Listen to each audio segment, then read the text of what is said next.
The inspector's truck was the only clean vehicle on the muddy patch of land that served as their driveway. It was a pristine white Ford, a symbol of the county, of rules and of lines drawn on paper that could erase a life's work. Inside the old jail, no one spoke.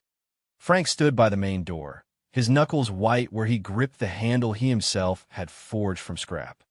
Dorothy watched the inspector, a man named Henderson, from a small office they had built out of a former solitary confinement cell. She saw everything.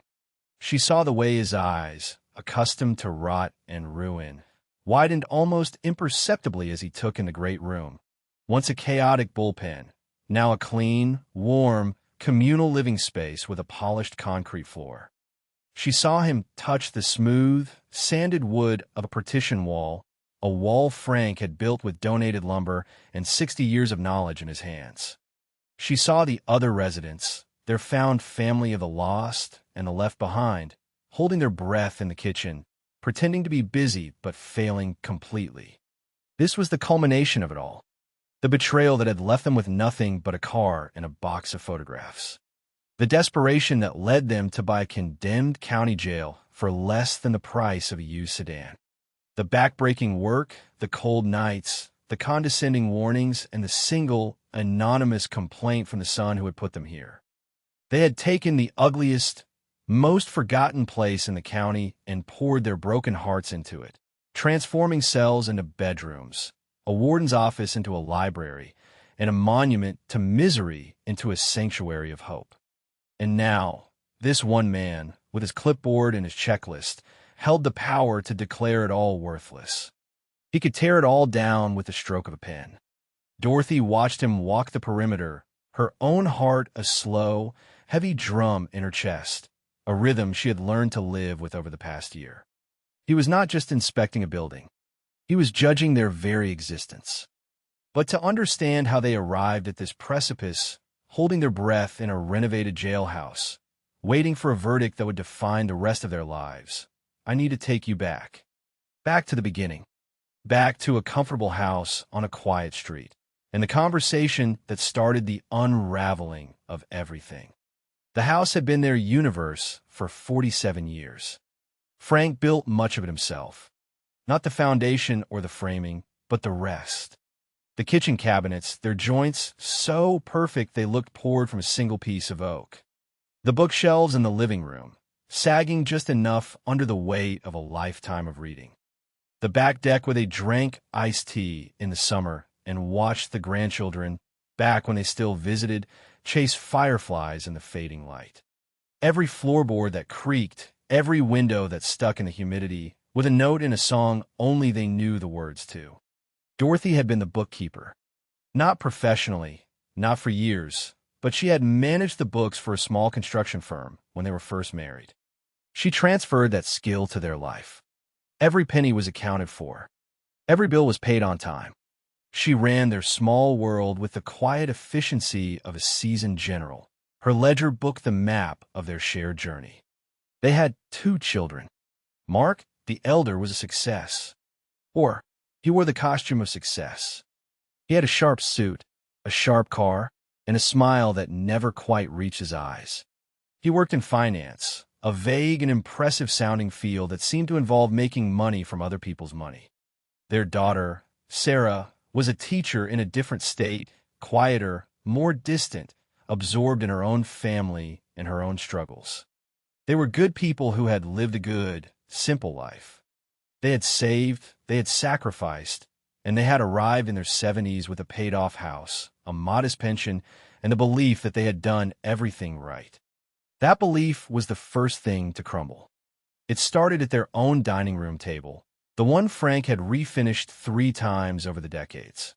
Mark had come to visit, which was a rare enough occasion to feel important. He didn't bring his wife or the kids. He brought a briefcase full of glossy pamphlets. "It's about securing your future," he'd said, his voice smooth and practiced, the voice he used on clients. "Mom, Dad, you're sitting on a gold mine here. This house, the equity is just sitting there, doing nothing." Frank had grunted. "It's doing something. It's keeping the rain off our heads." Dorothy had listened, her bookkeeper's mind automatically wary of anything that sounded too good to be true. Mark had laughed, a short, sharp bark. Of course. What could be doing more? It could be working for you. There's a new kind of reverse mortgage. It's not like the old ones. This is a wealth management tool. We can leverage the equity, put it in a managed fund that I'll oversee personally. It'll generate income for you, more than your pensions. He spoke of diversification and asset allocation. He used words designed to sound safe and intelligent. Dorothy felt a small, cold knot in her stomach. Mark, we don't need more income. We're comfortable. But you could be more than comfortable, he insisted, leaning forward. You could travel. You could help Sarah out with her kids' college. You could really live. You've earned it. He made it sound like they were fools for being content. He made their prudence sound like a character flaw. The conversation went on for hours. Frank, who trusted his son's supposed expertise in a world he didn't understand, slowly started to nod. He saw the logic in his son wanting to help. He saw the love, or what he thought was love. Dorothy saw the hunger. She saw the impatience in the way Mark tapped his pen on the table when she asked a detailed question about the interest rates. She saw the flash of annoyance when she asked to see the fine print. Mom, don't you trust me? He'd finally said, his voice laced with wounded pride. I'm your son. I'm doing this for you. That was the key. That was the pressure point he knew to press. In the end, against her better judgment, Dorothy had relented. You trust your children. It is the foundational rule of parenthood. To not trust them is a failure of your own. So they signed. They signed papers at a lawyer's office, a man who was Mark's friend and who spoke to them with the same placating, slightly condescending tone. They signed over the deed to their home, their universe, into a trust that Mark controlled. It's just a formality for the loan, he'd assured them. For tax purposes, you're still the owners in every way that matters.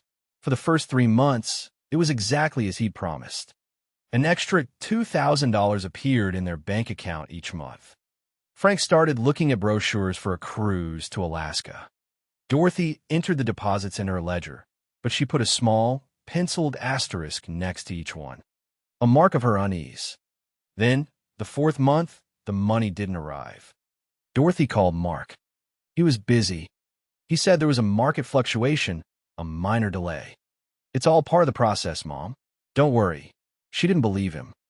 The knot in her stomach was back, colder and tighter than before. A week later, a man in a polo shirt with a real estate company's logo knocked on their door.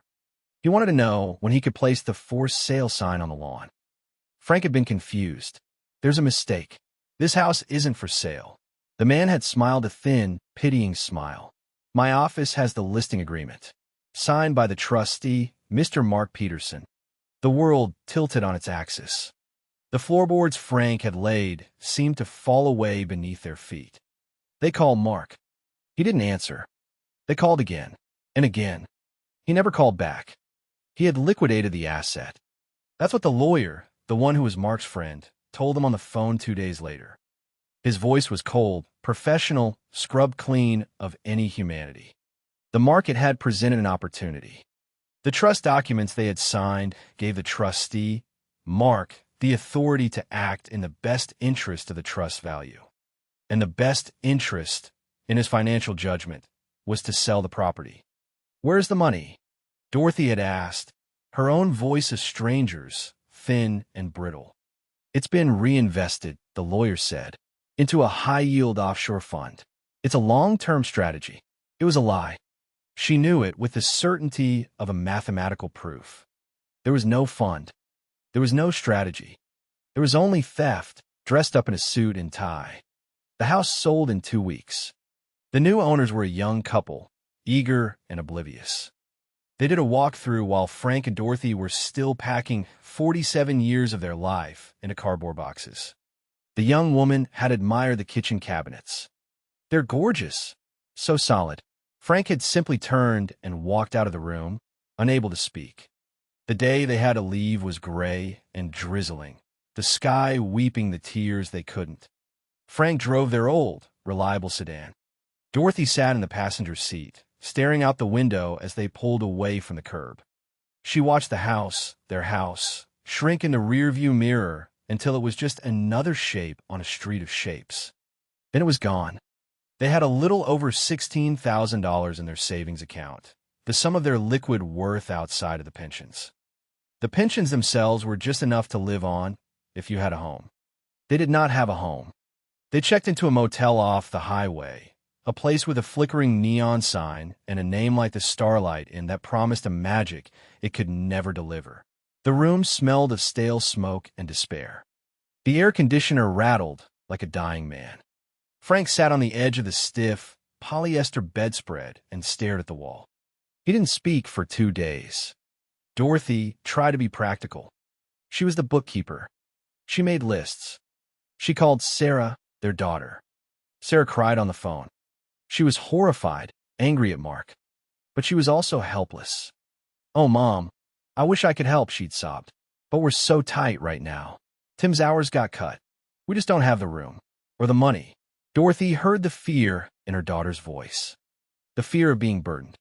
She ended the call quickly, reassuring her daughter that they would be fine, a lie that tasted like ash in her mouth. They were not fine. They went to the police. A young, overworked officer took their statement with an air of profound boredom.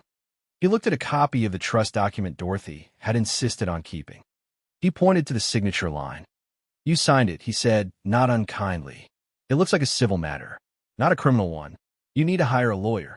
They couldn't afford a lawyer to fight a case that would cost tens of thousands of dollars and take years against their own son. The system had a name for their situation.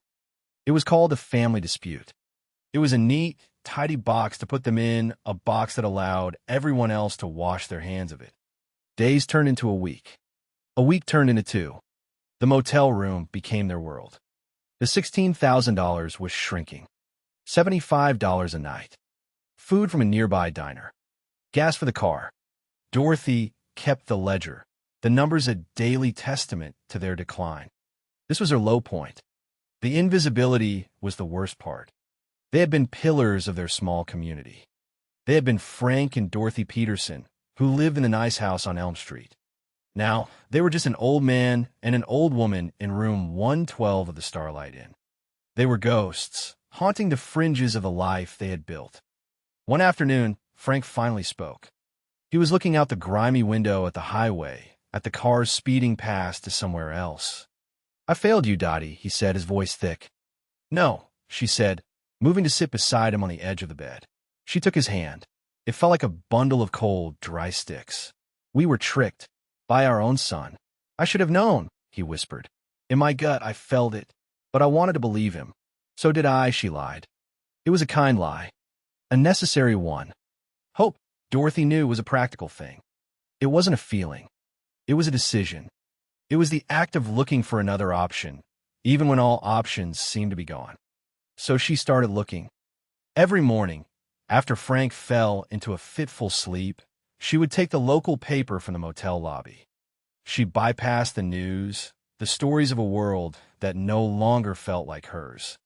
She went straight to the classifieds, to the apartment listings, all too expensive, to the rooms for rent, which felt like an unbearable surrender, and then to the legal notices, the auctions, the forgotten corners of the paper where the county listed the things it wanted to get rid of. It was mostly junk. Seized vehicles, office furniture, parcels of land that were unusable swampland or narrow strips by the highway. She read them every day, a ritual of desperation. Her bookkeeper's eye scanned for numbers that made sense. For an opportunity, no matter how small. And then, one Tuesday morning, she saw it. It was a small, dense block of text under the heading Surplus County Property Sale. Item hashtag 22B. One parcel of land, 23 acres, including structure. Property ID 74 to 835. Location, 1120 Old County Road 8. Structure designated as abandoned county holding facility, sold as is, where is. Minimum bid, $6,000. Abandoned county holding facility. Dorothy read the words again. Holding facility. It was a euphemism. She knew what Old County Road 8 was. It was the old decommissioned county jail. It had been built in the 1930s and shut down 20 years ago when the new Regional Justice Center was completed. It had been sitting there ever since, a concrete block of bad memories, slowly being consumed by weeds and rust. Sold as is, where is? Minimum bid, $6,000. The number seemed to lift off the page. It was a number they could afford. Just barely. It was an insane idea. A completely, utterly, certifiably insane idea. But it was an idea, and they were fresh out of sane ones. She folded the paper carefully, her movements precise. She waited for Frank to wake up. When he did, she didn't show him the paper right away. She just said, "Frank, let's go for a drive." He looked at her, his eyes dull with resignation.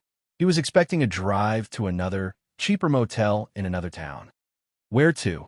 "Just a place I want to see," she said.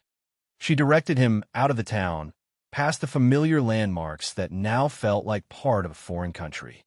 They drove for 20 minutes, until the landscape became more rural, the houses farther apart. Finally, she pointed to a narrow, cracked asphalt road. "Down here, Old County Road, 8-inch. Frank turned without a word. The road was barely maintained. Trees crowded in on both sides. And then they saw it. It was set back from the road, a 2-story block of poured concrete, stained dark with age and weather. Its windows were tall, narrow slits, most of them boarded up. A chain-link fence, sagging and rusted, surrounded the property.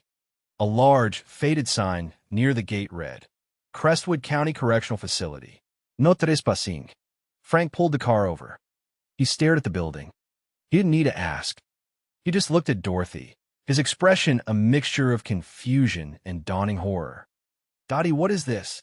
She took a deep breath. This was the moment. The moment her insane idea would either die or take root. "It's for sale," she said, her voice even. "The building and 2 acres. The county is auctioning it. The minimum bid is $6,000. Frank just stared. The silence in the car was absolute, broken only by the engine's quiet idle. "It's a jail," he finally said, as if she might have missed that detail. "Yes," she confirmed. "People were caged in there." "Yes. It's falling apart." "Probably," she agreed. "It's sold as is." He turned to her fully, his face etched with a pain that was deeper than their recent loss. It was the pain of a man seeing his wife, his partner of 50 years, lose her mind. "Dorothy, have you gone crazy? We can't live in a jail." "Why not?" she asked, her question simple, direct. "Is it worse than this motel? Is it worse than living in this car when the money runs out in another month? Is it worse than having nothing?" She let the questions hang in the air. She was the observer. She saw the chain of events laid out before them. The motel, the car, a shelter, the street. This ugly concrete box was a disruption of that chain. It was a different path. "It's still standing," she said, her voice softer now. "Frank, you built our house. You can fix anything. This is a building. It has walls. It has a roof. That's more than we have now." She pointed to the structure. "We wouldn't be buying a jail," she said. "We'd be buying a building. We'd be buying a chance. It's the only one we can afford." Frank looked from her face to the derelict building and back again. He saw the logic. He hated the logic. He hated that their lives had come to this, that a condemned jail was the most rational choice available. But he also saw the spark in his wife's eyes, a spark he hadn't seen since before Mark's visit. It wasn't hope, not yet. It was resolve. It was the look of the bookkeeper who has found the one number that might make the columns balance again. He put the car in gear. He didn't turn back toward the main road. He drove slowly up to the rusted gate, stopping the car. He got out. Dorothy watched as he walked to the fence, his hand resting on a rust-eaten post. He stood there for a long time, just looking. He was a carpenter. He was seeing not what was there, but what could be. He was looking at the lines of it, the solid, unyielding bones of the place. He came back to the car and got in, closing the door with a quiet click. He looked at her. "The bid is tomorrow morning," Dorothy said quietly. "At the county courthouse, 9 a.m. Frank put his hand on the steering wheel. He took a long, slow breath. "I'm driving you," he said. The county auction was held in a drab, windowless room in the basement of the courthouse. It was filled with men who looked like they made their living from other people's misfortunes. Property flippers, scrap metal dealers, landlords with predatory eyes. Frank and Dorothy sat in the back, two ghosts in a room of vultures. Dorothy held a certified check for $6,000 in her purse. It represented more than a third of their remaining money. The auctioneer, a fast-talking man with a stained tie, ran through the list of items. Cars, desks, a plot of land no one wanted. Then he called it. Item 22B, parcel 74-835. The Old County Holding Facility. Sold as is, where is, with all faults. We have a minimum bid requirement of $6,000. Do I have an opening bid of $6,000? Silence. The men in the room shifted. One laughed quietly to another. They knew the property. They knew it was a tear down, a money pit, a liability. The cost of demolition alone would be more than the land was worth. $6,000. Ladies and gentlemen, the auctioneer repeated, his voice losing its energy. A fine piece of local history. More silence. Dorothy's heart was pounding. This was it. She looked at Frank. He gave her the slightest nod. She raised her hand. It felt impossibly heavy. I have $6,000 from the lady in the back, the auctioneer said, a flicker of surprise in his eyes. Do I hear 6,100? 61. No one moved. No one spoke. The idea was so absurd. No one was willing to challenge it. 6,000 going once, the auctioneer called. Going twice. He looked around the room one last time. Sold. He banged a small wooden gavel. For $6,000 to the lady in the back. A few of the men turned to stare at them, their expressions a mix of pity and disbelief. Dorothy felt a wave of nausea. What have we done? But then she felt Frank's hand on hers. It was steady, firm. They walked to the front desk, handed over the check, and signed the papers. An hour later, they stood in front of the rusted gate, holding a large manila envelope containing the deed to a jail and a single, heavy, brass key. They were no longer homeless. They were the owners of a ruin. The lock on the gate was a solid mass of rust. Frank had to use a hacksaw from his old toolbox, which had been rattling in the trunk of the car like a collection of ghosts. The sound of metal cutting metal was loud and grating in the silence. Finally, the chain fell away. The gate groaned open on protesting hinges. They drove the car onto the overgrown property and parked on a cracked patch of asphalt that had once been a parking lot. The air smelled of damp earth, rust, and decay. The building loomed over them, even more intimidating up close. Well, Frank said, his voice flat. Let's see what we bought. The main door was a slab of solid steel. The brass key fit the huge industrial lock. With a groan of metal that hadn't moved in 2 decades, the lock turned. Frank put his shoulder to the door and pushed. It swung inward into darkness. A wave of cold, stagnant air washed over them. It smelled of concrete dust, mildew, and something else. The faint, lingering scent of human misery. They stepped inside. They were in a small entryway, a sally port. Ahead of them was a wall of steel bars, with a sliding door controlled by a large lever. To the right was a small office, its window covered in grime. The warden's office. Frank found a bank of heavy-duty light switches on the wall. He flipped them. Nothing happened. Of course, he muttered. Power's been off for 20 years. Dorothy had a small flashlight on her keychain. Its beam cut a weak, trembling circle in the gloom. She shone it into the warden's office. A metal desk sat in the middle of the room, covered in a thick blanket of dust. An old rotary phone. A calendar on the wall, frozen on July, 20 years ago. This was the first construction, not of wood and nails, but a possibility. Frank, the doer, went into motion. His despair, so heavy in the motel room, seemed to lift. Despair was a luxury you couldn't afford when faced with a tangible problem. First things first, he said, his voice taking on a familiar, practical tone Dorothy hadn't heard in months. We need to see what we're dealing with. Find the breaker box. Check the plumbing mains. See if the roof is sound. He was a carpenter again. He had a project. For the next several hours, they explored their new property. It was a grim tour. The main floor was a large bullpen, a central day room surrounded by 2 tiers of cells.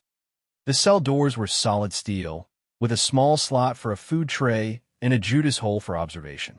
Most were hanging open. Inside, each cell was a concrete box with a metal slab for a bed and a combination toilet sink unit. Upstairs, the second tier of cells was the same. The air was thick with the ghosts of forgotten men. Dorothy ran her hand along a steel bar, and it came away coated in orange dust. The place was built to hold people in, to withstand riots. It was solid. That was its one virtue. The roof, miraculously, was mostly intact. A few leaks had stained the ceiling of the second floor, but the main structure was sound.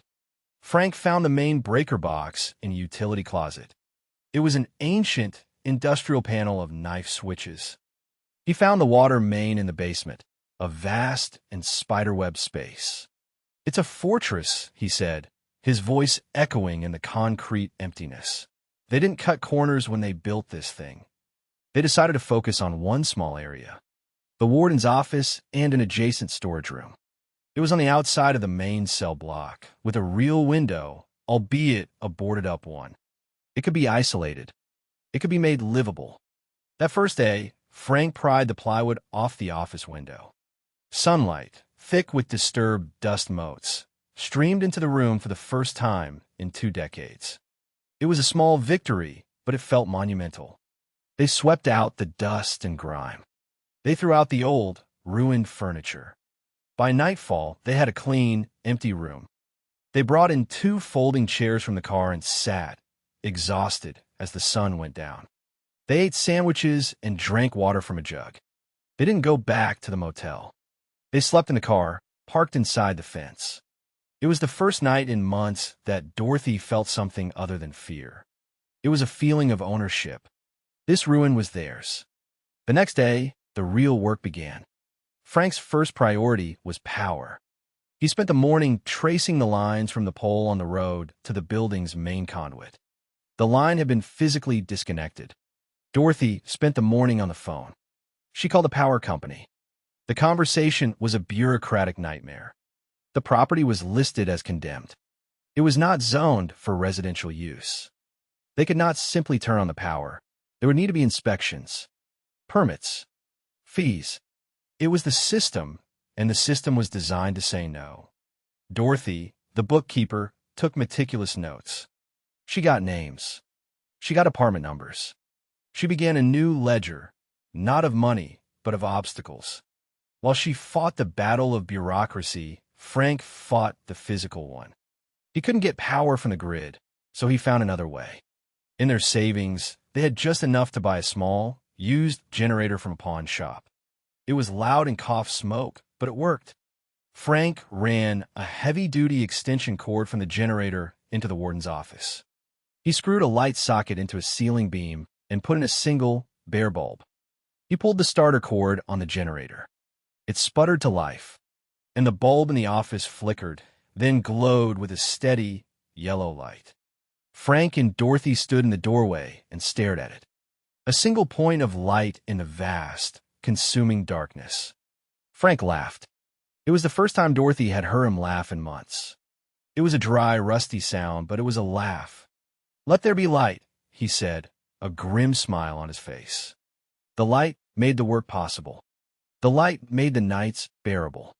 With power for his tools, Frank began to transform the office. He tore out the old, stained carpeting, revealing a solid concrete floor. He scrubbed the walls. He fixed the window so it would open and close. They needed materials. Wood, drywall, white. Their money was almost gone. This led them to the next step in their journey. The first ally. There was a small, old-fashioned hardware store in the nearest town called Hobbs Hardware. It was run by a man named Earl Hobbs, a man near their own age, with sawdust in his eyebrows and paint on his knuckles. Frank had known him, not well, but they had nodded at each other for years. They went in, planning to buy a single sheet of plywood and some screws, whatever they could afford. Earl was behind the counter, reading a newspaper. He looked up as they came in. "Frank Peterson," he said, his voice a low rumble. "Haven't seen you in a while. Heard you sold a house." The town was small. News traveled. "We sold it," Frank said, his voice tight. Earl looked from Frank to Dorothy. He was a man who had seen a lot of life from behind his counter. He could read the story in their faces, the exhaustion, the frayed edges of their dignity. "What are you working on now?" Earl asked, his tone casual, but his eyes were sharp. Frank hesitated. It was embarrassing. It was admitting the depth of their fall. Dorothy spoke up. "We bought a property out on Old County Road 8, she said, her voice clear. "The old jail. We're fixing it up." Earl put his paper down. He stared at her for a long moment. He didn't laugh. He didn't look at them with pity. A slow smile spread across his face. "The old jail," he said, almost to himself. "I'll be damned. My grandfather helped pour the concrete for that place. Said it was built to survive the end of the world." He leaned his elbows on the counter. "What do you need?" Frank cleared his throat. "Just a sheet of ply. Some deck screws." Earl ignored him. He was looking at Dorothy. "No, what do you need?" "To make a place livable." "White? Breakers? Some drywall for that office." "We can't afford much right now, Earl," Dorothy said quietly. Earl waved a hand, dismissing the words. "Frank," he said, his eyes now on Frank. "You did good work your whole life. Honest work. I know your work. You bought cabinets from me 20 years ago. They're probably still perfect. They were when we left," Frank said, his voice barely a whisper. "Right," Earl said. He came out from behind the counter. "Here's the deal. You need materials. I've got materials. I've got returned orders, stuff that's been sitting in the back for years. Perfectly good stuff. You take what you need. You write it down in this notebook." He grabbed a spiral notebook and a pen. "When you can, you pay me back. No interest. No timeline. Just a handshake between two men who know what a good day's work looks like." It wasn't charity. It was a professional courtesy. It was an extension of credit based not on a bank score, but on a man's reputation, on the memory of well-made cabinets. Frank was speechless. Dorothy saw the tears welling in his eyes, and she felt her own throat tighten. It was the first act of real kindness they had received since their world had fallen apart. "Earl," Frank started, his voice choked. "I don't know what to say." "Don't say anything," Earl said gruffly, already walking toward the back of the store. "Just build something good. It's been a while since I've seen anyone build something to last." That day, they left with a truck bed full of lumber, drywall, and hope. The work accelerated. With materials, Frank was a force of nature. He framed a small bathroom in the storage room next to the office. He and Dorothy hung drywall, their movements slowly finding a rhythm. She would hold the sheet, he would drive the screws. They were a team again. They bought a small camp shower and a portable toilet.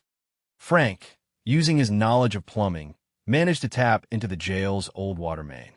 After flushing the lines for an hour, the water ran clear. It was cold, but it was running water. One evening, after a long day of mudding drywall seams, Dorothy stood under the spray of cold water in their makeshift shower. It was the first time she hadn't showered in a grimy motel bathroom in 2 months. The water was icy, but she felt clean. She felt human. They transformed the warden's office into a small, functional studio apartment. A bed in one corner. A small table and 2 chairs. A hot plate for cooking. It was small. It was cramped. It was the most beautiful home she had ever seen. Word of their project began to spread, a strange local legend. The old couple who bought the jail. Some people thought they were crazy. Others were intrigued. One Sunday, a car pulled up their long driveway. It was the pastor from a local church they had attended years ago. He brought them a basket of food and an old, comfortable armchair. "The Lord works in mysterious ways," he said, looking around the nearly finished office, his eyes wide. "He certainly does," Dorothy agreed. The snowball was beginning to roll. Their small act of survival was becoming something else. It was becoming a statement. Then, the first one arrived. Her name was Maya. She was 19, 7 months pregnant, with a black eye and a terrified look that Dorothy recognized as the look of someone with no more options. She had been sleeping in her car behind a grocery store. She had heard a story from a friend of a friend about the old couple at the jail, about how they were taking in strays. It wasn't true. They hadn't taken in anyone. But sometimes, a story can become true simply by being told. Maya stood at the door of their office turned home, clutching her stomach, looking like she was ready to bolt at the slightest sound. I heard you might have a place, she whispered, not meeting their eyes. Just for a night or two. I can work. I can clean. Frank and Dorothy looked at each other. They had nothing. They had a single, barely habitable room. They had their own trauma, fresh and raw.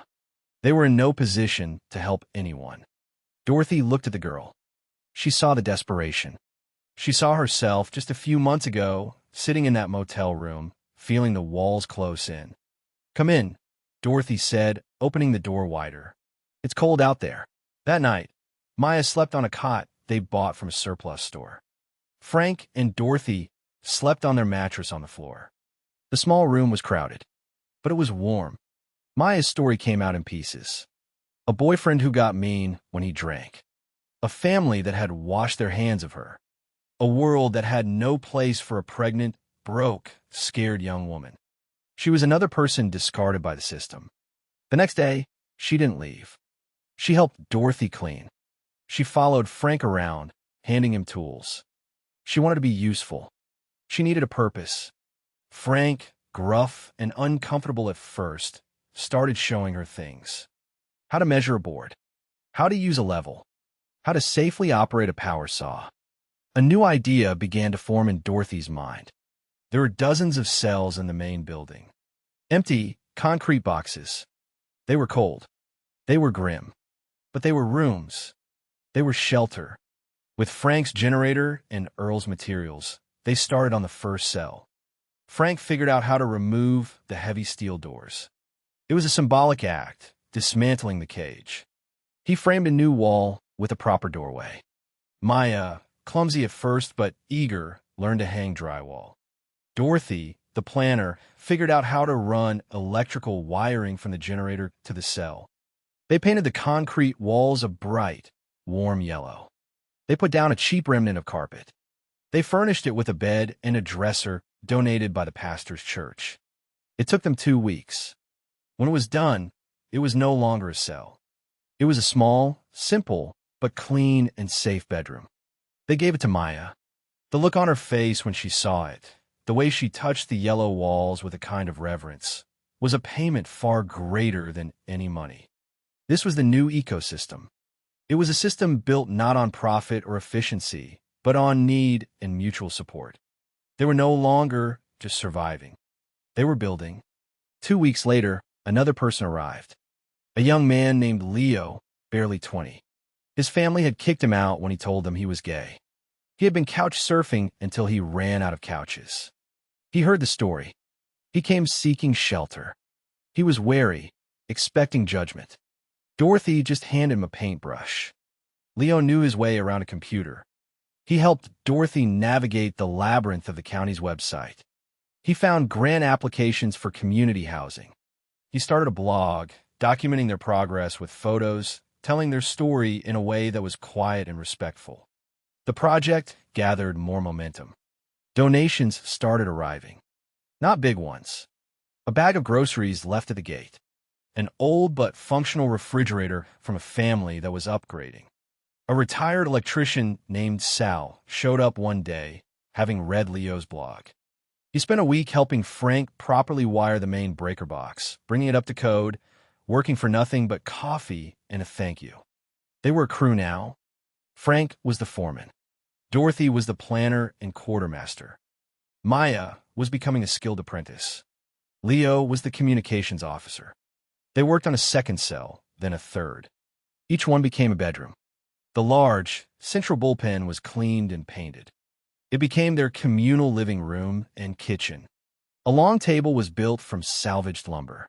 This is where they ate their meals together. The sounds in the old jail changed. The echoes of misery were replaced by the sounds of hammers, of laughter, of a shared meal. They were family, a strange, cobbled-together family of the discarded. And at the center of it all were Frank and Dorothy, the quiet, resilient heart of the operation. But the world does not leave such things alone for long. The system, which had discarded them, now turned its eye upon them once more. The threat emerged on a Tuesday, arriving in a pristine White County truck. The man who got out was the man Dorothy would come to know as Henderson, the code enforcement officer. He had a clipboard and an air of weary authority. He had received, he said, an anonymous complaint. A complaint about an unpermitted dwelling, unsafe living conditions, and illegal occupation of a condemned property. Dorothy knew, with a certainty that chilled her to the bone, who had made that complaint. Mark, her son. He must have seen Leo's blog or heard the local gossip. He wasn't content to have just stolen their past. He wanted to steal their future, too. He wanted them gone, erased. Henderson did a walkthrough. He was not impressed. He saw the extension cords. He saw the unvented plumbing. He saw a dozen violations for every one thing they had done right. He didn't see the hope. He didn't see the sanctuary. He saw liability. "I'm sorry, ma'am," he said, his voice devoid of any real sympathy. "But this is not legal. You can't live here. Not like this." He handed her a sheaf of papers. A condemnation notice, a stop work order, and a list of violations so long it felt like a novel. They had 30 days. 30 days to bring the entire occupied portion of the building up to minimum residential code and have it pass a full inspection, or they would be forcibly removed, and the building would likely be demolished at their expense. The news fell like a hammer on the small community. The hopeful energy of the past few months evaporated, replaced by a familiar, cold fear. That night, no one spoke at the dinner table. The silence was back. After everyone else had gone to their rooms, Frank and Dorothy sat alone in the great room. "It's over," Frank said, his voice hollow. "There's no way. 30 days. It's impossible." Dorothy looked at the list of violations.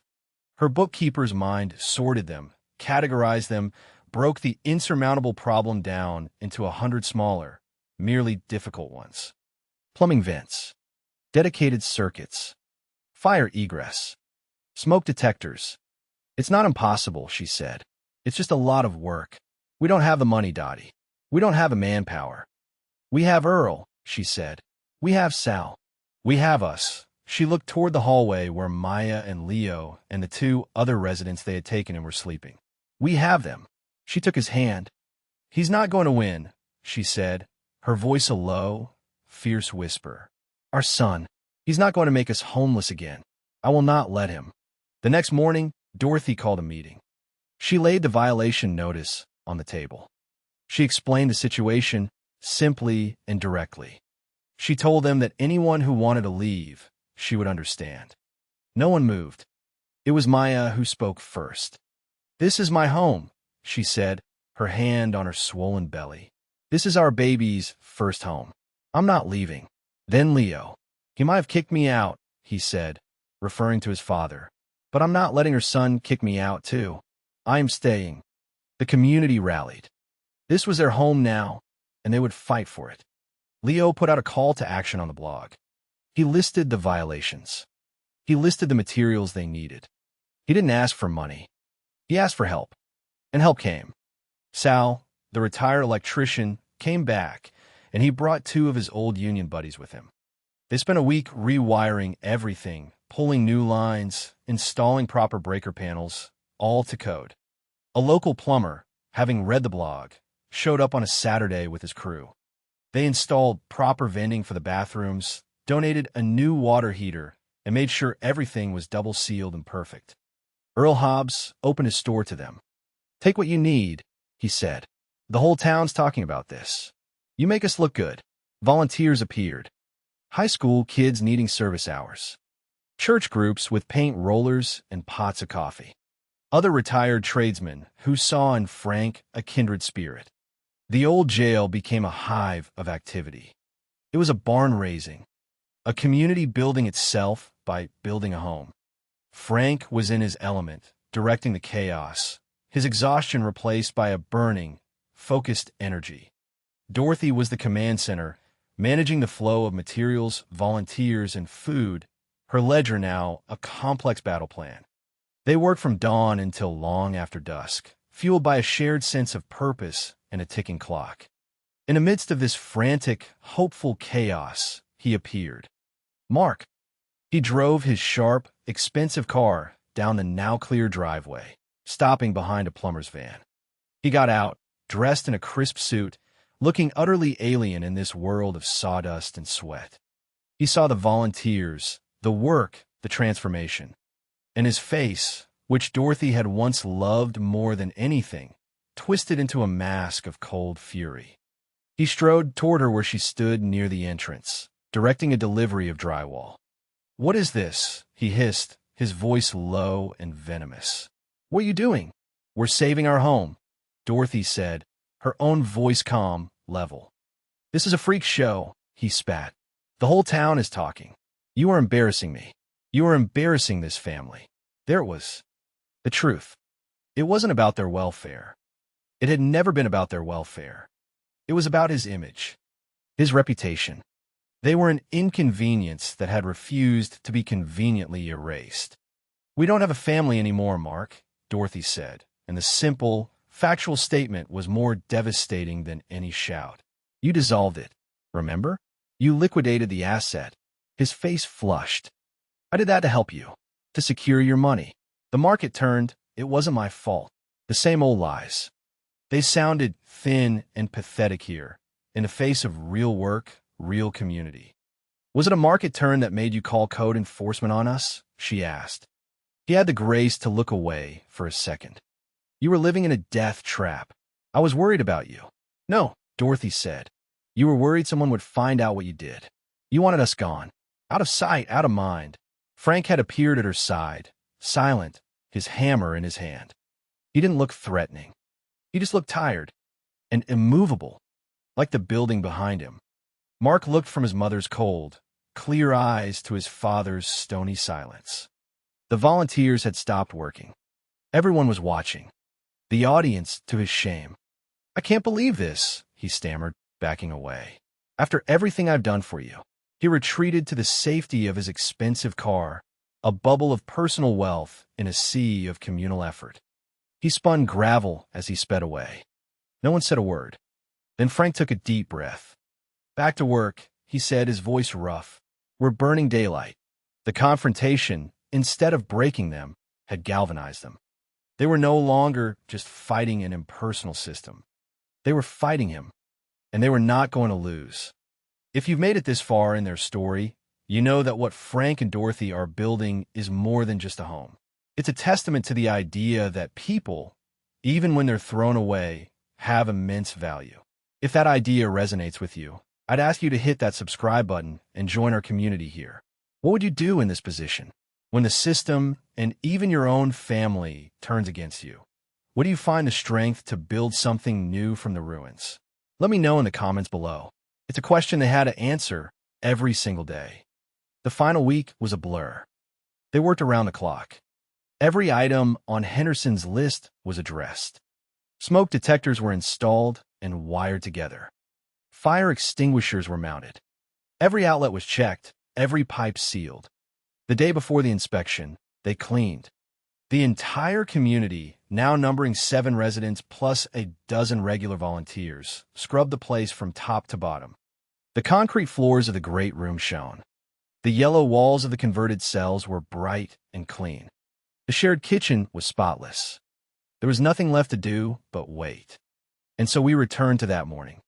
To Henderson's clean white truck pulling up the driveway. To the silence in the old jail. He walked in, clipboard in hand, his face an unreadable mask of professional neutrality. Dorothy met him at the door. "Mr. Henderson," she said, "we're ready for you." He nodded and began the final test. He started in the great room. He looked up at the new electrical conduits, neatly run along the ceiling. He checked the outlets with a small tester. He walked into the kitchen area, looked at the new plumbing under the donated sink, the proper GFCI outlets near the counter. He didn't say a word. He just made small check marks on his list. Dorothy's heart pounded with every scratch of his pen. He moved to the first converted cell, Maya's room. Maya stood by the door, her hands clasped over her belly. Henderson walked in. He saw the bright walls, the clean carpet. He pressed the test button on the smoke detector. A piercing shriek filled the small room, and down the hall, all the other alarms shrieked in unison. He nodded, satisfied, and silenced them. He checked the window, ensuring it opened easily and was large enough to be a fire egress. Another check mark. He went room by room. Leo's room. The room of an elderly man named George, who had lost his home to medical bills. Each room was the same. Simple, clean, safe, to code. Finally, he had checked everything on his list. He stood in the middle of the great room, looking around. He looked at the long dining table where they all ate together. He looked at the small library they had started in a corner, with donated books on shelves Frank had built. He looked at the faces watching him. Frank, his hands stained with paint and his face etched with exhaustion. Dorothy, her posture straight, her gaze unwavering. Maya and Leo and George and the others, their found family, their crew. He looked down at his clipboard at the long list of violations. And one by one, he marked each one as resolved. He clicked his pen shut. He looked at Dorothy.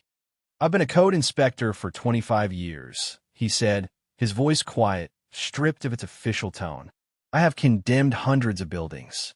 I have seen the worst that people are forced to live in." He paused, and for the first time, his eyes held a flicker of something other than professional detachment. It was respect. "I have never," he said, "seen anything like this. You haven't just met the code. You've exceeded it in most places. The quality of the work, the electrical, the plumbing, it's professional grade." He shook his head slightly, a look of wonder on his face. "This isn't a jail anymore," he said, the words of benediction. "This is a home." He held out the signed-off inspection report. The verdict. They had passed. They were legal. They were safe. A collective breath was released. Maya started to cry, silent tears of relief.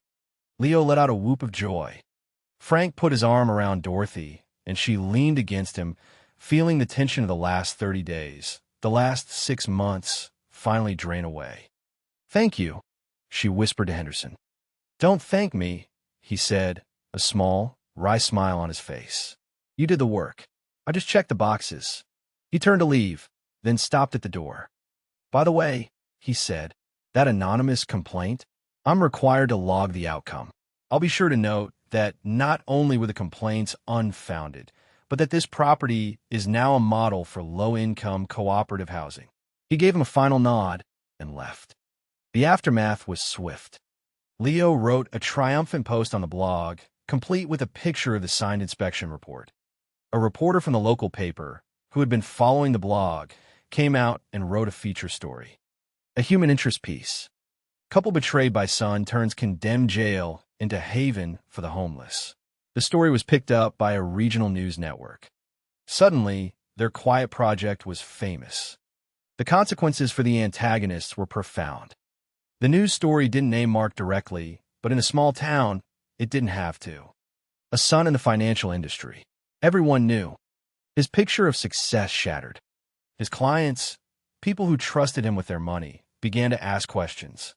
If he could do that to his own parents, what might he do to them? His business collapsed. His wife, seeing the man behind the sharp suit for the first time, left him. He had tried to erase his parents, and in the end, he had only succeeded in erasing himself. Justice was served, not by a court, but by the simple, unwavering light of public scrutiny. Their daughter, Sarah, called again. This time, her voice was different. It was full of shame. "I saw the story," she said, her voice small. "Mom, Dad, I'm so sorry. I should have done more. I should have come. I was scared. I was selfish." It was a confession. An act of contrition. "The door's open, Sarah," was all Dorothy said. 2 weeks later, Sarah visited. She brought her children. The grandchildren Frank and Dorothy hadn't seen in over a year. They were hesitant at first, standing in the strange, cavernous great room. But then George, the old man, showed them the library. And Maya, her baby due any day now, let them feel the baby kick. And Frank took his grandson to the workshop he had set up in the old laundry room and showed him how to sand a piece of wood. The jail filled with the sound of children's laughter. The new normal began to take shape. The fame brought a wave of donations, enough to pay back Earl Hobbs in full and to set up a proper nonprofit organization. They could now legally and officially provide housing. They named it the Jericho Project because they had taken a place of confinement and the walls had come tumbling down. With the new funds, they improved the building further. They installed a proper heating system, replacing the noisy space heaters. The constant, rattling hum of the old generator was silenced, replaced by the quiet, steady flow of power from the grid. They converted more cells. More people came. A veteran struggling with PTSD. A woman who had aged out of the foster care system with nowhere to go. Each came with their own story of being discarded. And each found a room, a meal, and a purpose. They planted a garden. In the exercise yard, a patch of cracked concrete and weeds, they built raised beds. They filled them with good soil, a truckload donated by a local nursery. The residents, many of whom had never touched soil in their lives, learned to plant seeds. Tomatoes, cucumbers, lettuce. Life, green and vibrant, began to grow in the place that had been designed to contain and crush it. The garden became a symbol of their new reality. It was hard work. It required patience, but it provided sustenance. It was a living thing that they all tended together. Frank and Dorothy settled into their roles as the quiet center of this bustling, unlikely world. Frank, with his workshop, was the builder and the teacher, passing on his skills to a new generation. Dorothy, with her ledgers and her quiet perceptiveness, was the administrator, the planner, the heart that ensured the whole system ran smoothly. They had lost a house. They had lost a son. But they had found a home. And they had built a family. One evening, a year after they had bought the jail, Sarah called. "Mark called me," she said, her voice hesitant. Dorothy was silent, waiting. "He's lost everything. He's living in a little apartment. He asked about you. I think he wants to see you." Dorothy looked across the great room. She saw Maya's baby, a little girl named Hope, crawling on the polished floor. She saw Leo helping George with a crossword puzzle. She saw Frank at the far end, showing a new resident how to repair a wobbly chair. This was her world now, a world built from the ashes of her son's betrayal. "Tell him," Dorothy said, her voice calm and clear, "that we live at 1120 Old County Road 8. The door's open." It was not forgiveness, not yet. It was not an invitation. It was a simple statement of fact, the same one she had offered to Sarah. The door was open. What he did with that information was up to him. Whether he could humble himself enough to walk through it, to face what he had done and what they had become in spite of it, was his journey, not hers. She had finished her own. Months passed. The garden thrived. The community grew stable, a small, self-sustaining ecosystem of care. Mark never came.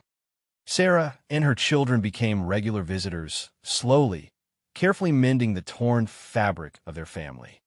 The final, quiet vindication came not in a dramatic confrontation, but in a small, heavy envelope. It was from a law firm. Mark's wife, as part of their divorce settlement, had pursued the money he had stolen. Her lawyers had tracked it, clawed it back from the convoluted offshore accounts. She had been awarded half, and she had, in an act of conscience Dorothy would never have expected, instructed her lawyers to send the other half to its rightful owners. A check was enclosed for the full value of the house Mark had sold. Dorothy and Frank looked at the check. It was a fortune, enough to leave the jail, to buy a nice, comfortable house somewhere, to retire properly, to live the life they were supposed to have. They looked at each other. There was no discussion. There was no debate. They knew, without speaking, what they would do. The next day, Dorothy deposited the check into the bank account of the Jericho Project. The money would ensure the home they had built would outlast them. It would ensure the lights stayed on, the gardens stayed watered, and the door stayed open for the next person who had nowhere else to go. That evening, Frank finished a project he'd been working on in his spare time. He had built a small, simple porch off the front of the old warden's office, their private apartment within the larger community. Just big enough for 2 chairs. He installed a permanent porch light next to the door, a sturdy, old-fashioned fixture. As dusk settled over the property, he screwed in a bulb and flipped the switch. A warm, steady glow pushed back the twilight.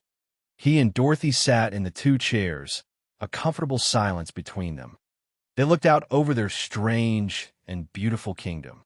They could hear the murmur of conversation from the great room, the sound of shared dinner being prepared. They could smell the soil from the garden. They could see the light from the windows of the converted cells, each one a small beacon of warmth and safety.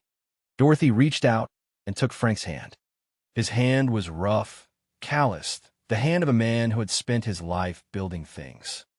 Her hand was soft, with an ink stain on the index finger, the hand of a woman who had spent her life keeping track of things. They sat there for a long time, watching the stars come out in the wide country sky. They had done everything right and had it all taken away. And in the end, in the most unlikely of places, they had found it all again. Not the house on Elm Street, not the life they had planned. Something else. Something more. Something they had built, not just with their hands, but with the ruins of their hearts. Frank squeezed her hand. "It's a good home, Dottie," he said, his voice quiet. She looked up at the steady, unwavering glow of the new porch light. It was a permanent light. A light for everyone who was lost in the dark. A light to show them the way home.